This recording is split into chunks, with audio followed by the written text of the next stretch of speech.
basic concepts of behavioral psychology as they apply to Pirelli. So we have a little bit better understanding of the things that I've been doing with horses and getting great success. The first is the tenet from B.F. Skinner that says behavior is determined by its immediate consequences. What happens immediately afterwards is what determines whether it's going to happen more often or less often. So we have what we call the ABCs. ABCs of animal training. A stands for antecedent. That's what comes before. B stands for the behavior. That's what the animal does. Let's say the horse, this example. And let's say C is the consequence. So depending on the consequence, we're either going to have more frequent occurrences of the behavior or less. So the antecedent might be we wiggle the rope. Behavior, the horse backs up. The consequences, we stop wiggling the rope and he's happy. That's called negative reinforcement. And now I don't want you to get the idea that negative means bad. Negative just means take it away. In Britain they say take away, we say subtract. We're just going to take something away. What we're taking away in this case is the wiggling rope. We're going to take away something that he does not like. So we put in a little something he doesn't like, that's the antecedent. The behavior is he backs up, we take it away. Take away something he doesn't like, that's a good thing for him. So it's a good thing. Negative reinforcement, it doesn't mean that it's negative or bad. It just means we take something away. If, for example, we ask the horse to, let's say pattern number 1, touch it. So we just point him at the target. Let's say it's a pedestal. So his curiosity brings him towards the target. We show him the target. That's what happens beforehand. He touches the target, and we give him a cookie. Or we give him scratches. Or we give him rubs. That's called positive reinforcement. And positive doesn't necessarily mean that it's good, although it usually does. It just means we're going to add something. So what are we going to add in this case? We're going to add something that he likes. It's pretty simple. Reinforcer is just something that causes the behavior to increase in frequency. So it turns out that rehearsals are powerful reinforcers. This is built into the way we learn, that if we rehearse, whatever it is we're rehearsing, we learn to do.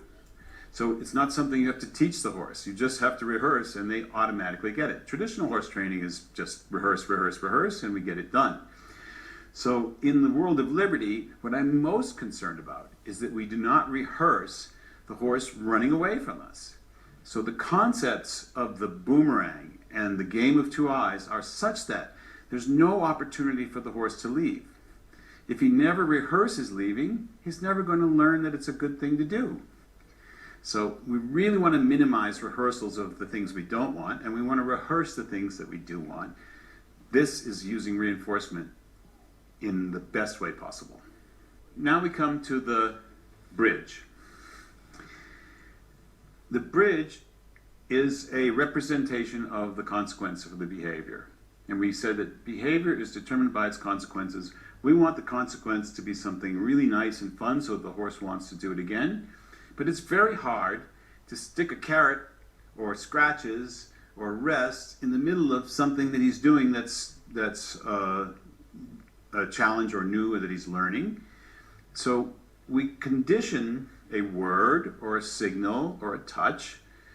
Using classical conditioning, we just pair it. We give him a carrot, we say good boy. We give him a carrot, we say good boy. And this is not new to the Pirelli system. I hear Linda all the time saying, tell him he's good, give him a scratch. When you tell him he's good and he already understands that good sometimes means a cookie, it is so powerful. The bridge, the word bridge comes from the idea that we are bridging the gap in time between when he's doing the behavior and when he comes over to get his cookie. In the end, the bridge becomes reinforcing in and of itself. If you say, good boy, he goes, I feel good about myself. If somebody comes into your office and says, atta girl, Betty, great job on the report, look in your paycheck this weekend. There's a gap in time between the time you get your paycheck. Wow, I got $50. Next week, somebody comes in, atta girl, Betty, good job. You look at your paycheck, $50 more. The third week, atta girl, Betty, you feel good about the atta girl. You don't even have to get the $50. It's the sense that you feel reinforced for what you've been doing. It's a very powerful tool. And we want to be able to indicate exactly the moment when the horse does the right thing. The peak moment in the jump, that's the moment we want. We don't want the moment when he lands, which is when he would get his cookie if we didn't have a bridge. So it's a very powerful tool. I like to use a verbal bridge, a word, rather than a whistle or a clicker or any of those other things, because they don't allow for any flexibility. The flexibility with the verbal bridge is, I can say, you're on the right path, you're getting warmer. Good, good, good, keep going. Oh, you are so close, good. Then I can mark exactly, but I can also help him to find the place.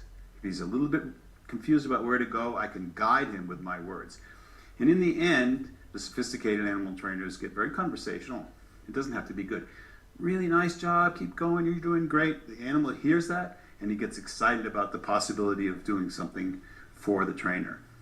In the very end, the trainer, his or herself, becomes reinforcing. Just being out there with the animal comes to you because he likes being with you because you do fun things that are positive for him.